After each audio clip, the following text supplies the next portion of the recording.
안녕하세요. 창업기업가 여러분. 지금부터 창구 프로그램 3기를 위한 온라인 사업 설명회를 시작하겠습니다. 저는 구글에서 개발자 마케팅을 담당하고 있는 한문혜입니다. 오늘 온라인 사업 설명회에서 제가 소개해드릴 내용은 다음과 같습니다. 먼저 창구 3기 멤버분들을 위해서 구글이 어떤 지원 프로그램을 준비하고 있는지에 대해 말씀드릴 예정이고, 그 이후 창구 1기의 졸업자이신 리브라 시스템즈의 최진영 대표님을 모시고 창구 프로그램을 지원하는 분들에게 도움이 되실 수 있는 창구 사업계획서 작성 노하우를 들어보겠습니다. 최진영 대표님의 세션 후에는 구글에서 모바일 비즈니스를 담당하는 구글 플레이 팀, 구글 마케팅 솔루션 팀, 구글 애드몹 팀을 소개해드립니다. 여러분께서 사업계획서를 작성하실 때 참고하실 수 있도록 각 팀은 어떤 프로덕트로 어떤 일을 하는 팀인지, 그리고 여러분의 비즈니스에 어떤 도움을 드릴 수 있는지에 대해 말씀드릴 예정입니다. 그럼 이제 창구 3기를 위한 구글의 지원 계획을 소개해 드리겠습니다. 창구 프로그램은 2019년부터 시작해 올해 3기를 맞았습니다. 창업의 창, 구글의 구를 의미하는 창구 프로그램은 구글 플레이, 창업진흥원, 중소벤처기업부가 함께 한국의 모바일 앱게임 스타트업을 지원하기 위해 시작했으며, 선발된 80개사에게는 최대 3억 원의 사업화 자금과 구글의 성장 지원 패키지에 참여하실 수 있는 기회가 주어집니다. 창구 프로그램은 참여한 개발사의 매출 증가와 채용 증가, 그리고 글로벌 진출 성과 등 다양한 방면에서의 성장을 도왔습니다. 또한 창구 1기 개발사의 경우 창구 프로그램 이후 500억 이상의 후속 투자를 유치한 것으로 조사되었으며, 1, 2기의 다양한 기업이 엑싯, 중소벤처기업부 장관상 수상 등의 성과를 내며 성장해 나가고 있습니다. 저희 구글은 앞서 말씀드린 창구 1, 2기의 성과와 피드백을 바탕으로 올해 모집하는 창구 3기를 위해 더욱 발전된 성장 지원 패키지를 마련하였습니다. 창구 기업 전체가 참여하실 수 있는 세미나 및 교육 프로그램, 그리고 1대1로 제공되는 심층 컨설팅, 올해 새롭게 신설된 정규 오피스 아워를 포함한 온라인 상시 교육 및 문의 채널이 제공됩니다. 이렇게 좋은 앱을 만들고 성공적인 비즈니스를 이룰 수 있도록 도움을 드리는 프로그램과 함께 더 많은 유저가 창구 기업의 훌륭한 앱을 만날 수 있도록 마케팅 및 홍보 지원 혜택을 강화하였으며, 또한 창구 이후 더 크게 성장하실 수 있도록 투자 유치를 돕는 글로벌 데모데이가 진행됩니다. 창구 멤버들을 위한 소식을 공유하는 뉴스레터와 커뮤니티 이벤트도 빼놓을 수 없겠는데요. 이제 다음부터 저희가 이 프로그램들을 어떻게 지원드릴지에 대해서 상세하게 살펴보겠습니다. 가장 먼저 여러분께 소개해드리고 싶은 것은 세미나 및 교육 프로그램입니다. 특별히 창구 기업만을 위해 마련된 창구 성장 지원 세미나에 대해 자세히 소개드리고 싶습니다. 창구 기업의 임직원이라면 누구나 참여하실 수 있는 창구 성장 지원 세미나는 창구 선발 이후 매월 진행됩니다. 모바일 비즈니스 관련 트렌드 및 정보뿐 아니라 HR이나 PR 등 스타트업의 성장에 필요한 다양한 주제를 구글의 내 외부의 전문가들이 전해드릴 예정입니다. 작년 창구 성장 지원 세미나의 사례를 보시면 구글 내 유명 연사와 함께 원티드랩, 뱅크샐러드 등 성공한 스타트업의 생생한 경험담을 들으실 수 있는 세션들이 진행되었었고, 그래서 저희 2기 멤버분들께 엄청난 호응과 긍정적인 평가를 받았습니다. 올해 역시 더욱 저희가 강화된 주제로 창구 3기 멤버분들을 찾아갈 예정이니 많은 기대 부탁드립니다. 월간 창구 성장 지원 세미나뿐 아니라 창구 멤버들은 구글에서 진행되는 다양한 세미나에 초청됩니다. 구글이 발표하는 최신 기술과 비즈니스 관련 세션, 그리고 구글 클라우드 트레이닝까지 2020년의 경우 2기 멤버분들께 저희가 50개 이상의 세미나와 트레이닝 기회를 제공해 드렸습니다. 올해 역시도 다양한 프로그램이 준비되어 있습니다. 또한 각 창업기업마다 다른 앱 카테고리, 서비스 단계, 니즈를 가지고 계실 텐데요. 기업의 비즈니스 상황에 최적화된 솔루션을 찾으실 수 있도록 도와드리는 1대1 심층 컨설팅도 제공됩니다. 개발, 출시, 글로벌 시장 확장에 이르기까지 각 단계에 필요한 3가지의 컨설팅이 마련되어 있는데요. 구글 플레이의 출시 및 해외 시장 진출 컨설팅, 그리고 애드몹 광고를 통해 효과적으로 수익을 올리실 수 있는 수익화 컨설팅, 마지막으로 구글 광고 플랫폼을 통한 유저 획득 및 마케팅 전략 컨설팅이 준비될 예정입니다. 심층 컨설팅은 창구 멤버 선발 이후 탑 탑10 기업을 대상으로 제공될 예정이며 각 기업의 필요에 따라 선택하여 컨설팅을 받으실 수 있습니다. 1:1 심층 컨설팅이 탑10 기업에게만 제공된다고 실망하신 분들이 계신가요? 모든 기업분들께 더 많은 기회와 혜택을 드리고자 올해 대폭 강화된 온라인 교육 및 문의창구에 대해 소개해드리겠습니다. 올해는 정기적으로 구글 플레이 사업개발팀과 수익화팀, 마케팅 솔루션팀에게 궁금한 점을 질문하실 수 있는 정기 오피스 아워가 신설되었습니다. 오피스 아워를 통해 고민하던 이슈에 대해 구글 전문가의 피드백을 듣고 비즈니스 성장에 필요한 인사이트를 얻으실 수 있으며 창구 멤버라면 도움이 필요할 때 바로바로 문의하실 수 있는 창구 멤버 전용 이메일 문의 채널도 운영되어 창구 기업분들의 궁금증을 해결해 드릴 예정입니다. 마지막으로 창구 기업뿐 아니라 지금 이 세션을 들으시는 모든 개발자분들이 학습하실 수 있는 플레이 아카데미 교육 플랫폼도 상시 열려 있으며 창구 멤버분들께는 매달 성장하는 스타트업에 필요한 학습 모듈을 추천해 드립니다. 다음은 많은 분들이 궁금해하실 마케팅 및 홍보 지원입니다. 지금 이 세션을 듣고 계시는 분들이라면 TV에서, 유튜브에서, 다양한 채널에서 창구 기업의 수준 높은 광고 영상을 적어도 한 번 이상은 보셨을 것 같습니다. 작년 탑3 캠페인의 경우 누적 조회수 4,700만, 전 국민의 90% 이상이라는 어마어마한 도달을 기록했기 때문에 못 보셨을 리가 없을 것 같습니다. 창구 기업의 우수한 앱과 게임이 더 많은 유저를 만날 수 있도록 구글이 직접 광고 캠페인을 제작하고 집행하는 전폭적인 마케팅 혜택을 제공해 드립니다.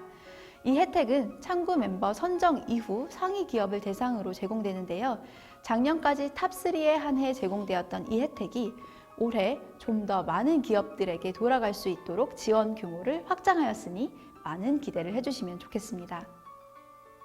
뿐만 아니라 구글 플레이 스토어에서도 창구 기업의 앱들을 홍보해드리기 위해 구글 플레이 포인트 프로모션이 진행됩니다.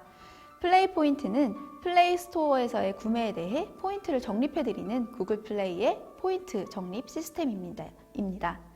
창구 프로그램에 선발되신 상위 기업의 경우 유저가 창구 기업의 앱과 게임을 다운로드할 때 포인트를 추가로 더 적립해드리는 프로모션을 운영하여 스토어 내에서 추가 홍보 기회를 드리고 또 많은 유저가 앱을 다운로드할 수 있도록 지원해드립니다.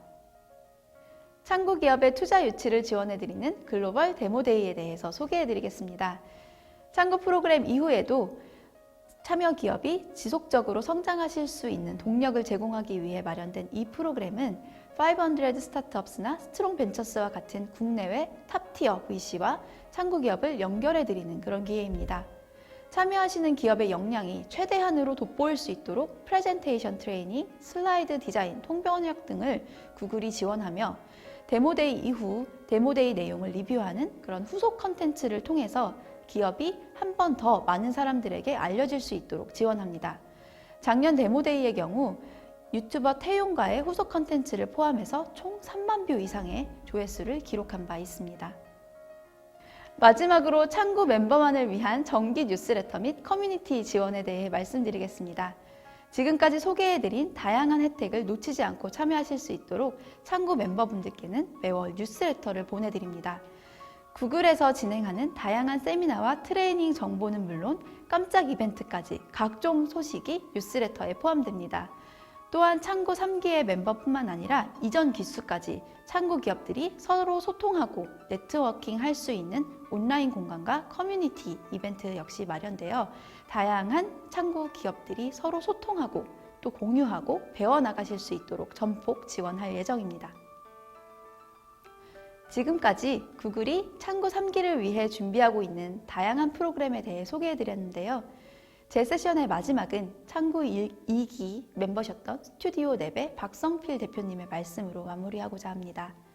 한 해 동안 창구 프로그램을 통해 세상의 주인공이 된 것처럼 느끼셨다는 대표님의 말씀처럼 구글은 저희가 함께하는 창업기업과 개발자 여러분이 세상의 주인공이 되셔야 한다고 믿고 있으며 더 많은 개발자분들을 세상의 주인공으로 만들어 드리기 위해 여러 팀들이 함께 힘을 모아 노력하고 있습니다. 올해도 저희와 함께 가능성을 현실로 열어나가실 세상의 주인공, 창업기업가 여러분들을 기다리고 있습니다. 창구 프로그램 3기에 많은 지원과 관심을 부탁드리겠습니다. 감사합니다. 안녕하세요. 주식회사 리브라시스템스 최진영입니다. 오늘은 창구 맞춤 사업계획서 작성 노하우라는 주제로 세션을 진행하겠습니다. 먼저 간략하게 제 소개부터 하겠습니다. 저는 23살 대학생 때 창업을 하여 다양한 도전과 실패를 통해 많은 것을 배웠고 그 과정에서 좋은 분들과 좋은 기회를 만나 여기까지 오게 되었습니다. 오늘은 제가 창업 후 13년간 많은 정부 사업에 지원하며 배운 것들을 짧게 나누고자 합니다. 특히 그 중에서도 창구 1기 졸업생으로서 여러분들께 창구 사업계획서 작성 노하우를 말씀드리도록 하겠습니다. 세션을 시작하기 전에 제가 모든 일을 할 때 가장 중요하게 생각하는 부분은 왜입니다. 여기서부터 시작해 보겠습니다. 저는 구글에서 해당 세션 요청이 왔을 때 생각해 봤습니다. 내가 이 세션을 진행하는 이유가 무엇일까? 제가 생각한 세션의 목적은 창구 지원자 여러분들의 기업이 제대로 평가받을 수 있도록 도와드리기 위해서입니다. 저는 다년간 많은 기업들의 멘토링을 해오고 있습니다. 그 멘티 기업들 중에 정말 기술도 좋고 아이템도 좋은데 문서 작성 능력이 부족한 기업들이 많았습니다. 그런 기업들이 가치를 제대로 평가받을 수 있도록 도움을 드리는 게 제가 이번 세션을 진행하는 목적이라고 할 수 있겠습니다. 그런 목표를 가지고 이번 세션에서는 창구 프로그램 지원서 작성 시 알아두셔야 할 점들을 중심으로 짚어드리겠습니다. 여러분들의 기업이 잘 표현된 창구 맞춤 사업 계획서를 작성하시는 데 도움이 되시길 바라면서 세션 시작하도록 하겠습니다. 크게 3개의 스텝으로 나눠서 설명드리겠습니다. 첫 번째 사전 준비에서는 사업 신청 전 꼭 확인해야 하는 사항들에 대해서 말씀드리고, 두 번째 기본 작성에서는 당연하지만 중요한 것들에 대해서 설명드리겠습니다. 그리고 세 번째 심화 작성에서 여러분들이 많이 어려워하시는 예산안, 사업 추진 계획, 글로벌 진출 전략에 대한 작성법을 말씀드리겠습니다. 3개의 스텝을 모두 마치시면 마지막 챕터에서 주의사항과 당부의 말씀을 전해드리고 세션 마치도록 하겠습니다. 앞으로 딱 7분간 작성 시 중요한 핵심 포인트만 설명드릴 테니 딱 7분만 집중 부탁드리겠습니다. 첫 번째, 사전 준비입니다. 사실 굉장히 중요한 단계인데 많은 분들이 꼼꼼하게 체크하지 않고 넘어가시는데요. 3가지를 꼭 명확하게 체크하셔야 합니다. 첫 번째, 참가 자격 요건이 본인 기업에 해당하는지 확실하게 체크하셔야 합니다.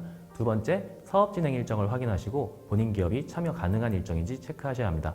세 번째, 사업 지원 내용을 명확히 확인하셔서 우리 기업이 필요한 지원 사업인지 어떻게 효율적으로 지원을 받을 수 있는지 체크하셔야 합니다. 이 3가지가 문제없이 확인된 경우 다음 스텝으로 넘어가시면 됩니다. 대부분의 사업은 예시와 같은 평가표가 존재합니다. 여기서 기억하셔야 하는 점은 딱 한 가지입니다. 각 파트별로 배점이 골고루 나누어져 있다는 점, 이 한 가지를 기억하시고 다음 페이지 보시겠습니다. 창구의 경우엔 배점표 대신 목차표가 있습니다. 목차표를 상세히 읽어보신 뒤 각 파트에 맞는 적절한 내용들을 밸런스를 잘 맞춰서 적어주셔야 좋은 점수를 받으실 수 있습니다. 제가 멘토링 중 가장 많이 본 초보자 유형은 작성 초반에 의욕이 과도하게 넘쳐서 아이템에 대한 설명을 길게 하고 초보자가 작성하기 어려운 예산안, 진출계획 쪽에서는 힘이 빠져서 부실하게 작성하는 케이스가 많았습니다. 그러면 앞에서 아무리 점수를 잘 받아도 총점이 높을 수가 없겠죠. 여러분, 심사위원들도 사람이고 짧은 시간 내에 수많은 사업 계획서를 검토해야 합니다. 초반에 굵고 짧게 임팩트를 주지 못하면 서류로 어필할 기회를 얻으실 수 없습니다. 사업 아이템은 한 번에 이해할 수 있게 간결하게 적어주시고 차별성을 강조해서 임팩트를 주시면 됩니다. 작성 시 전략적으로 어필 포인트를 잡는 것도 중요한데요. 설명하기 쉬운 예로 저희 회사 연역 및 성과를 보여드리겠습니다. 여러분의 연역은 한 줄 한 줄 소중하시겠지만 나쁜 예처럼 작성하시면 뭐가 중요한 연역이고 점수를 받을 만한 사항인지가 눈에 잘 안 보입니다. 좋은 예처럼 생략할 건 과감하게 생략하고 어필하고 싶은 포인트를 선별해서 적절한 서식과 증빙 사진으로 한눈에 알아볼 수 있게 연출해 주시는 게 중요합니다. 마찬가지 예로 게임 설명에 대한 부분을 텍스트로 작성하시면 정말 알아보기가 힘듭니다. 어필 포인트를 선별한 뒤 잘 정리해서 이미지화하는 과정을 거쳐 시각 자료들로 서류를 구성하시면 어필도 더 잘 될 뿐만 아니라 심사위원분들의 심사 피로도를 낮춰주고 호기심을 자극해 점수를 잘 받을 수 있는 기반을 만들 수 있게 됩니다.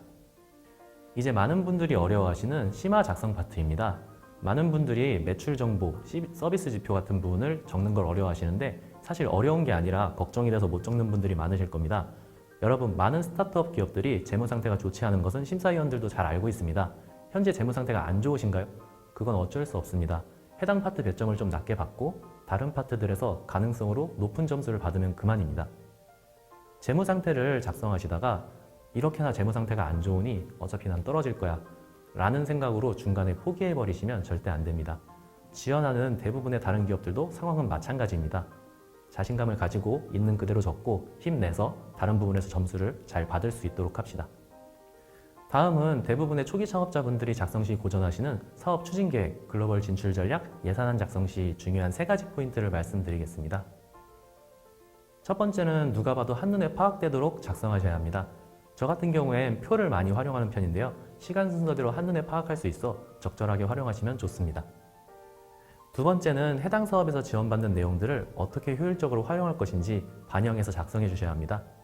창구 사업의 지원 사항들이 어떻게 지원 기업에게 효율적으로 도움이 될 수 있는지에 대한 사항은 매우 중요한 평가 포인트입니다.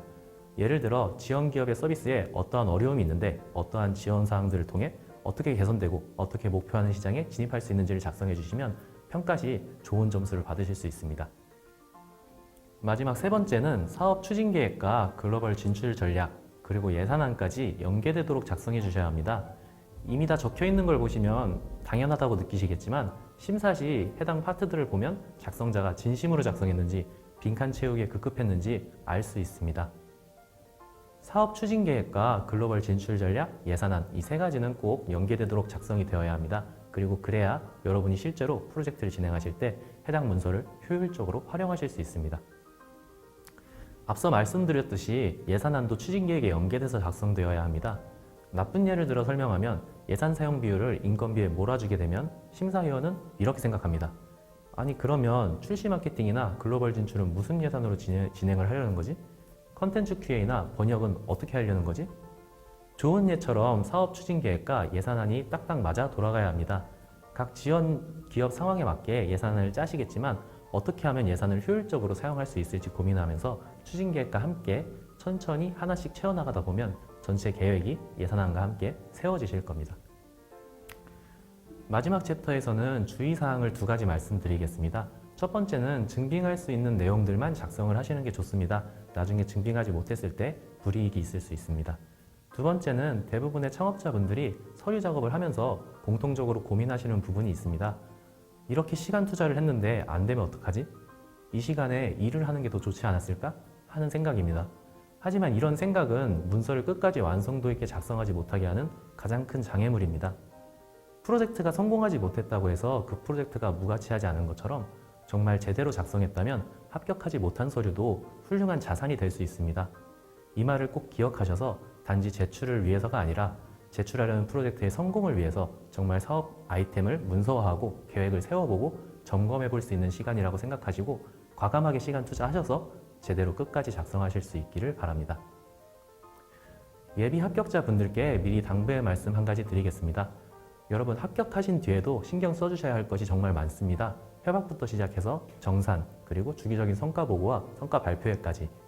많은 기업분들이 성과 보고를 요청하면 좀 귀찮아 하십니다. 업무 때문에 많이 바쁘시겠지만 성과를 바로바로 구글에 공유해 주시면 다양한 기회를 더 얻으실 수 있습니다. 그리고 사업이 마무리되면서 성과 발표를 하게 되시면 처음 창구에 지원할 때처럼 성과 발표에도 성심성의껏 준비해 주세요. 그렇게 사업 기간 동안 최선을 다하시면 졸업을 하고 나서도 후속 투자와 후속 사업까지 많은 기회들로 이어지실 수 있을 거라고 믿습니다. 여러분, 제가 지금까지 정말 많은 지원 사업에 참여해왔지만 창구만큼 회사에 실질적으로 도움이 많이 되는 지원 사업은 없었습니다. 저도 사업을 하면서 어려운 상황이 정말 많이 있었고 실패도 정말 많이 해봤습니다. 그래도 실패에 대한 두려움을 이겨내시고 계속 도전하세요. 몇 번을 실패하든 한 번만 제대로 해내시면 됩니다.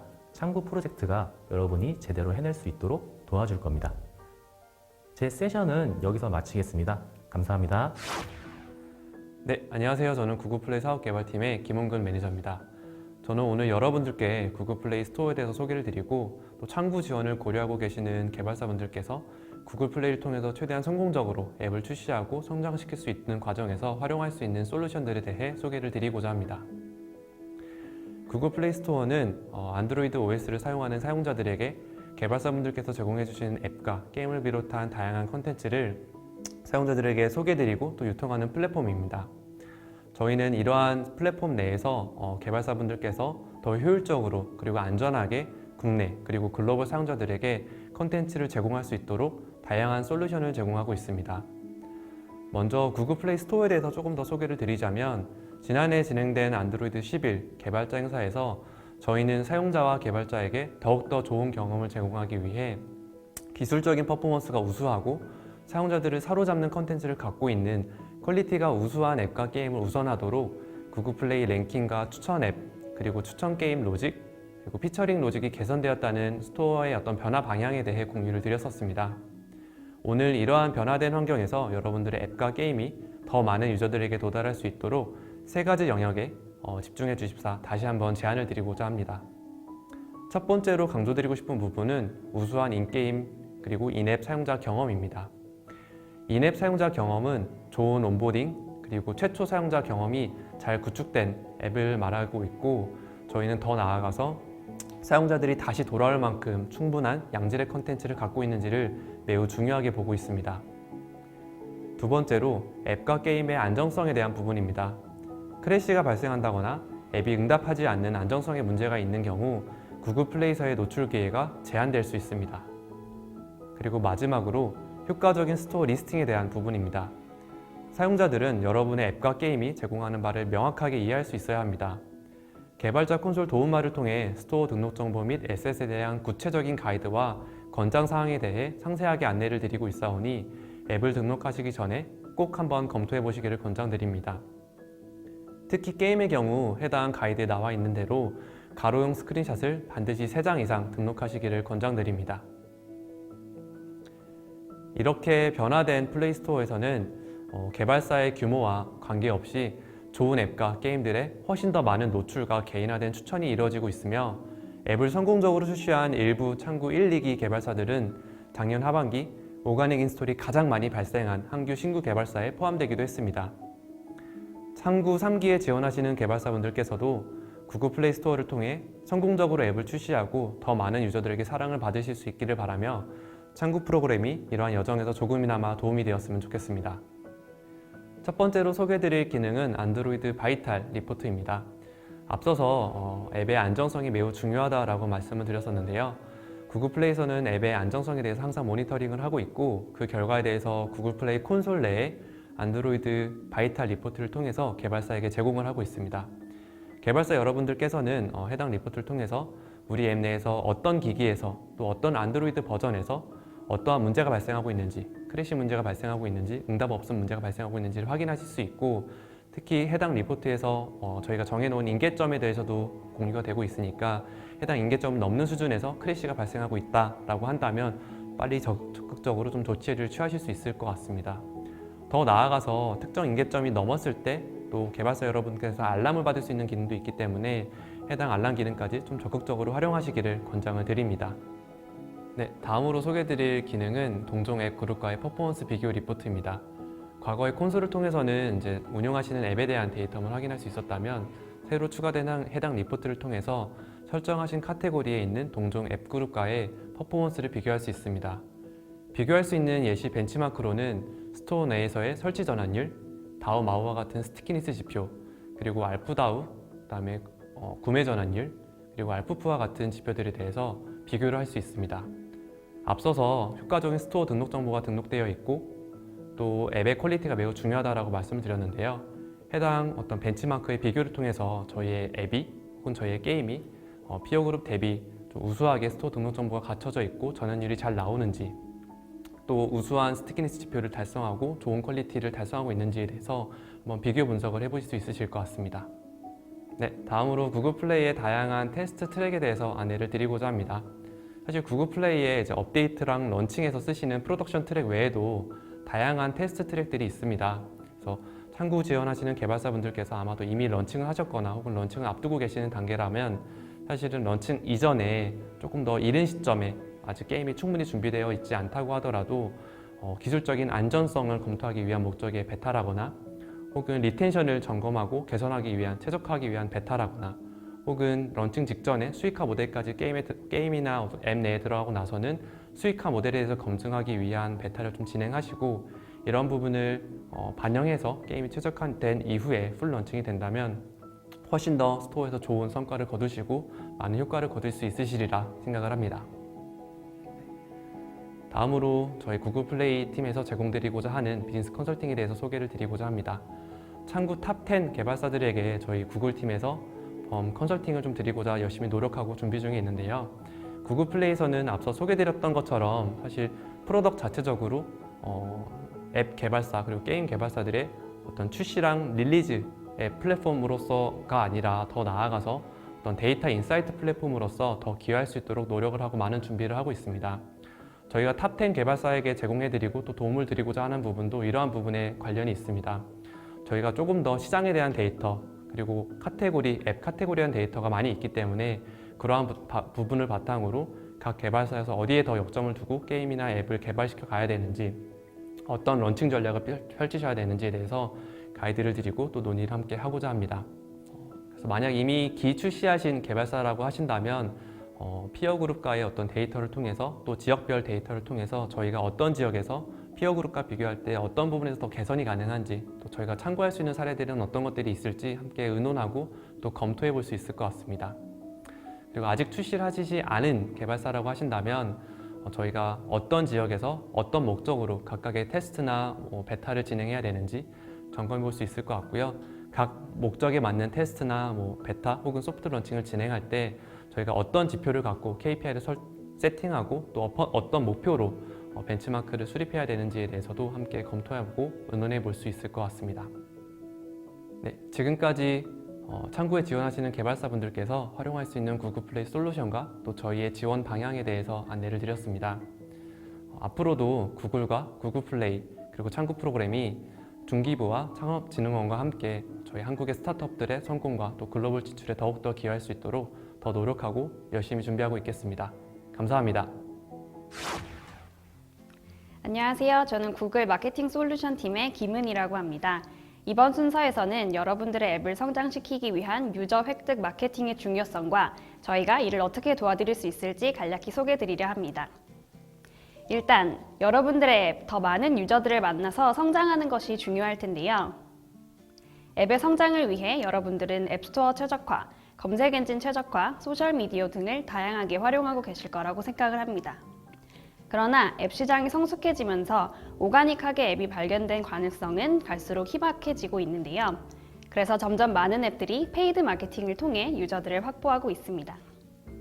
최근 앱스플라이어 분석에 따르면 전체적인 앱 인스톨의 성장을 논오가닉, 즉 페이드 인스톨이 견인하고 있다는 점을 알 수가 있는데요. 보시는 그래프는 2019년 대비 2020년에 전체 앱 인스톨 성장률을 파란색은 오가닉, 그리고 빨간색은 페이드 인스톨의 성장률을 보여주고 있습니다.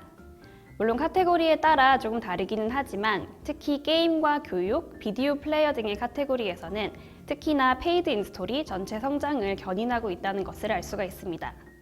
이제 모든 앱 카테고리에서 한국 시장만 놓고 봤을 때 전체 오가닉 인스톨이 13% 성장을 할 때 논오가닉, 즉 페이드 인스톨은 23% 성장을 하면서 페이드 마케팅이 더욱더 중요해지고 있음을 알 수가 있습니다. 그래서인지 실제로 앱 인스톨 광고의 비용은 매년 가파르게 성장을 하고 있고 올해 2021년에도 약 30% 가까이 광고 비용이 늘어날 것으로 예측이 됩니다. 초기 개발사 여러분들에게는 페이드 마케팅이 다소 부담스러우실 수도 있으시겠지만 많은 경우 페이드 마케팅을 통해서 오가닉 인스톨까지 덤으로 끌어온다는 분석이 많습니다. 예전 에드저스트에 분석한 바에 따르면 평균적으로 100개의 페이드 인스톨이 발생을 할 때 약 40건의 오가닉 인스톨이 추가적으로 유입이 된다고 합니다. 전체 캠페인의 규모 그리고 성과에 따라서는 이런 부수적인 효과가 훨씬 더 큰 케이스들을 저는 개인적으로 많이 봐왔는데요. 이러한 효과는 앱스토어 내의 랭킹 그리고 ASO 효과, 평점 그리고 유저 피드백들이 쌓여서 마케팅에 의한 추가적인 유저 유입이 일어나는 경우로 이해를 해주시면 됩니다. 그렇다면 여러분들의 앱의 성장을 위해서 어느 정도 페이드 마케팅은 필수적이라고 고려를 해주셔야 하는데요. 가장 효율적이고 또 효과적인 방법으로 마케팅을 할 수 있는 하나의 방법인 구글의 앱 캠페인에 대해서 간략히 소개를 드리도록 하겠습니다. 구글 앱 캠페인에서는 여러분들이 신경 써주셔야 할 사항은 딱 4가지입니다. 캠페인의 목표, 그리고 가장 중요하게 생각하시는 목표가 되는 액션, 여러분들의 앱을 가장 잘 드러낼 수 있는 크리에이티브 소재, 그리고 머신러닝이 잘 일어날 수 있는 최적의 환경을 만들어주는 그 노력이 되겠습니다. 그러면은 간단한 소재만으로 구글 앱 캠페인은 다양한 광고 포맷을 베리에이션을 자동적으로 진행을 해드리고 전 세계적으로 10억 명 넘는 유저들이 활용을 하는 구글, 플레이, 유튜브 등 수많은 구글의 네트워크에 자동적으로 도달할 수가 있습니다. 그리고 앱 캠페인의 가장 큰 특징이라고 할 수 있는 머신러닝에 의해서 타겟팅이 다 자동으로 진행이 되는데요. 앱 캠페인은 100개가 넘는 시그널로 유저들을 3억 유형으로 나누어 여러분들에게 딱 맞는 유저들에게 도달될 수 있도록 도와드립니다. 그럼 이러한 앱 캠페인을 잘 활용을 하실 수 있도록 저희 마케팅 솔루션 본부에서 어떻게 도와드릴 수 있는지 간략히 공유를 드리겠습니다. 크게는 첫 번째, 캠페인 시작 단계에서의 KPI 및 플래닝, 그리고 두 번째, 캠페인 설계 및 최적화, 그리고 세 번째, 장기적으로는 추가적인 성장 전략을 컨설팅 해드리고 있습니다. 그러면 이런 구글 앱 캠페인을 더 잘 활용하실 수 있도록 저희 구글 마케팅 솔루션 팀에서 어떻게 도와드릴 수 있을지 간략히 공유드리겠습니다. 크게는 첫 번째 캠페인 시작 단계에서의 KPI 세팅 및 플래닝, 그리고 두 번째는 캠페인 설계 및 최적화, 세 번째는 추가적인 성장 전략을 컨설팅해 드리고 있습니다. 일단 첫 번째 KPI 세팅 및 단계에서는 여러분들의 앱 서비스 유형이나 현 시점의 과제에 따라서 저희가 가장 적절한 목표를 논의를 해드리고 있고요. 각 단계에 맞춰서 목표가 설치, 혹은 인앱 전환, 혹은 활성 유저, 그리고 매출 등 다양한 목표 중에서 가장 여러분들께 중요한 그 목표를 우선순위화하여 논의를 해드리게 됩니다. 각 단계에 맞춰서 여러분들은 다양한 KPI들을 고려를 하실 텐데요. 그것이 앱 카테고리에 따른 고려 단계이든 아니면 여러분들의 앱 라이프 사이클에 맞춰든 단계이든 여러분들에게 딱 맞는 목표를 맞출 수 있도록 논의를 해드리도록 하겠습니다. 그리고 두 번째 단계인 캠페인 설계 및 최적화 단계에서는 여러분들이 캠페인을 잘 집행할 수 있는 그런 전반의 과정들을 지원해드리고 있는데요. 일단 여러분들의 캠페인이 잘 운영이 될 수 있고 데이터를 잘 쌓을 수 있도록 파이어베이스 SDK를 비롯한 트래킹 툴들을 지원을 해드리고 있으며 여러분들이 캠페인 목표에 맞춰서 캠페인 구조를 설계를 하고 또 그에 맞춰서 비딩가, 인례상과 같은 세부적인 설정 사항들까지 지원을 해드리고 있습니다. 그리고 당연히 캠페인을 진행을 하면 할수록 베스트 프랙티스에 맞춰서 잘 운영이 되실 수 있도록 꾸준하게 장기적으로 가이드를 드리고 있습니다. 그리고 마지막 단계인 성장 전략 같은 경우에는 여러분들의 앱이 고도화됨에 따라서 그에 맞는 마케팅 목표를 다시 설계를 하고 제안을 해드리기도 하고요. 수익 구조에 대한 다변화 혹은 해외 진출도 같이 지원을 해드리고 있습니다. 해외 진출의 경우에는 여러분들의 앱 지표 혹은 해외 시장 지표들에 맞춰서 어떤 국가를 먼저 우선적으로 타겟하시는 게 좋은지 등에 대한 지원을 해드릴 수 있습니다. 그럼 마케팅의 첫 단계부터 성장 전략까지 컨설팅을 해드리고 있는데요. 참고 많이 지원하시고 저희 구글 마케팅 솔루션의 컨설팅을 적극적으로 활용해 주시길 바라며 구글 앱 캠페인을 통해 더 많은 유저들을 만나 더욱더 성장하시길 바랍니다. 감사합니다. 네, 안녕하세요. 창구 지원자 여러분. 저는 구글에서 앱 개발사들의 광고 수익화를 돕고 있는 임지환이라고 합니다.